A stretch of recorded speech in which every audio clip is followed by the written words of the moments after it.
subscribe to my channel and hit the bell icon and follow me on Instagram. In today's video, we will be talking about 5 hard to kill indoor plants.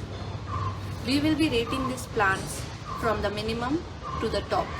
So the one which is the least resistant to low light is number 5, and the one which is most resistant to low light is number 1. So let's begin the countdown and just dive into the video. The plant at the 5th position is Aglonima. Aglonimas are very tolerant to low light and humidity. So these are the plants which are found in many colors. They are the green ones, the pink ones. There are many more colors which are totally pink. So if you want to keep an Aglonima inside your house, you have to try and keep the green ones, because if you keep the pink ones, they will lose the pink lining or whatever pink coloration or pigmentation they have in their leaves. So whenever the light is more, they retain their coloration, but whenever there is less light, there is less of sunlight, they usually tend to go green. So that's the reason the green ones perform much better than the pink ones inside the house. So the reason why I chose this plant at number 5 is because they are also tolerant to very less watering. So even if you go without watering for a long time, these plants can survive. So if you are working somewhere or you are doing something where you have to travel very often, these are the plants which you can own and be a plant parent. These all are tried and tested. So that's the reason I have kept this plant at number 5. At number 4, we have the spider plant.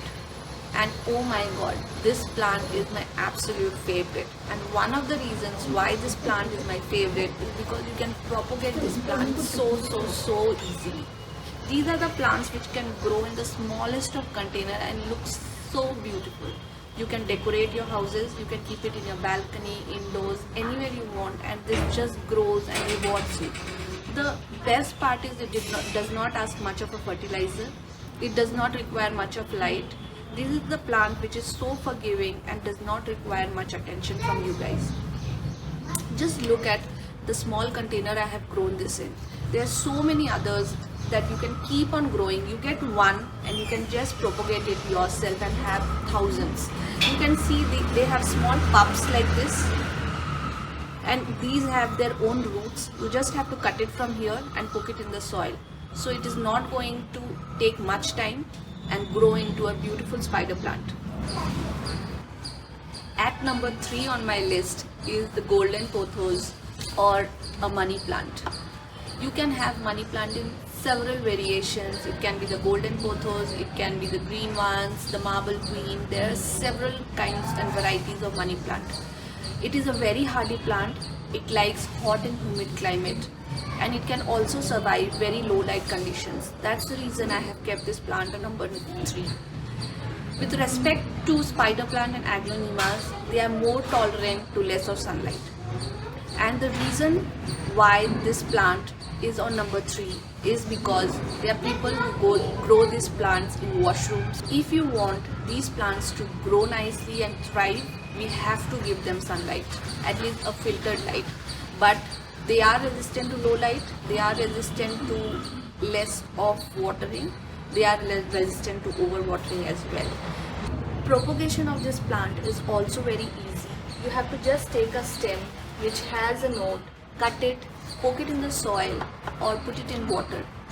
So for water, you have to always keep on changing the water on a weekly basis so that it gets all the nutrients it wants from the water.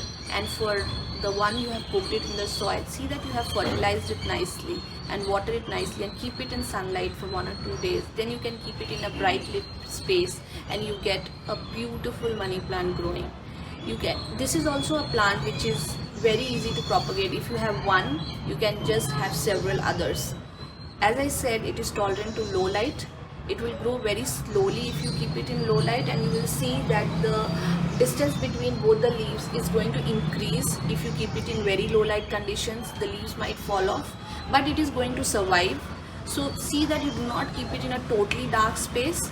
It should get some amount of filtered light if you want it to grow even slowly, but if you want it to grow very nicely and thrive nicely, you have to keep it in a bright lit space. See that you ignored the bright sunlight because it is going to burn the leaves of this particular plant, but it is there on number 3 because it is tolerant to low light.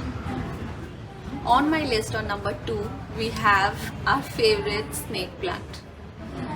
The reason why this is there on my list is because it is a very hard to kill plant. It can only be killed if you overwater this particular plant. It likes hot and dry climate. You need not water this on a daily basis. This is a plant which likes to be left alone. If you disturb it, it is going to show its discomfort. But this particular plant even does not require or demand fertilizer from us. It likes to be left alone and it grows very nicely. People say that about snake plants that it can grow inside cupboards as well, but it is just a saying. We need not go and keep it in a very less lit place. Snake plants are actually the plants which I have kept it in my hall and in my bedroom because there is some amount of light that comes in, but if it is a totally dark place, it is going to cause discomfort to the plant. But you can see in a place where it was kept, it has so many new growths that is coming up. You can even see here, these are different varieties of snake plant. It is showing growth. So that's the reason we have to see at least there is some little amount of light that is coming in, and it gets little amount of light because actually every plant needs light. So though it is a place, it can stay in dark areas but not in a totally dark area where there is no light. Do not keep it in such a place. Other than that, it requires nothing from us. Try to water this plant once a month because if you overwater this, the root will rot and then it's going to harm the plant and it's going to die. So that's the reason if you see the soil here is so dry. You see it's so dry, but still this plant is growing nicely. Try to water this only once a month and it does not require anything from us. Fertilization, you can fertilize it once every 3 months. Other than that, it does not require anything from us. For propagation, there are many ways of propagating it. You can take a leaf. If it has fallen or something, just cut it and poke it in the soil. You can make it into pieces. From one leaf you can get almost 10 snake plants. There are other ways also. You can remove this part from the root division part and you can poke it in the soil. You will get a new snake plant. Everything is very good about this plant other than overwatering. That's the only way we are going to cause harm to this particular plant. And at number 1, we have my favorite plant, the ZZ plant, which is tolerant to low light, which is tolerant to low watering, which is tolerant to overwatering as well, and which is tolerant to diseases as well. I have been having ZZ plant since years. So I have never seen this plant being infected by mealybugs, aphids or any other diseases. This plant is very resistant to diseases as well. We should also water this plant maybe once a month. But if you forget to water for a long time, the leaves turn yellow. I'll show you. Like I have this particular ZZ plant. If you see, the soil is totally dry for this particular plant and the leaves have turned yellow because we have to go ahead and water this plant. I haven't watered this plant. But you can see there's so many new growths that are coming. For these plants, we should not overwater. We have to understand one logic which is very easy, is because these plants are inside, they do not get much light, so that's the reason they do not use that much of water. So if you overwater and the roots are there in a soil which is so damp, it is not going to feel good. So that's the reason we should try to avoid overwatering or watering very often to our indoor plants. You can see it's showing so many new growths here. Here we have so many petioles coming up from this particular plant, and that the reason being, if you in case less water the plant, there is no issue. Forget to water the plant, no issue. But if you overwater this plant, it is going to be resistant to that, but it is going to show its discomfort. The reason being why this plant is on number 1 on my list, the reason is because it is very resistant to diseases, and next is even if you forget and overwater it, it is going to forgive you once or twice, but snake plant is not going to do that. That's the reason snake plant is on number 2 and this is on number 1. Snake plant, if you overwater it, it is going to have fungal infection and the leaves are going to wilt and fall off. But this particular plant will forgive you and it will show you the signs. If you see on my plant, I actually cannot show you the places, because if you see, the petioles are going to turn brown. If you start overwatering the plant, it will show brown. That means it is giving you a signal that you are overwatering me and you should understand that you should stop watering this plant. So the plant is healthy.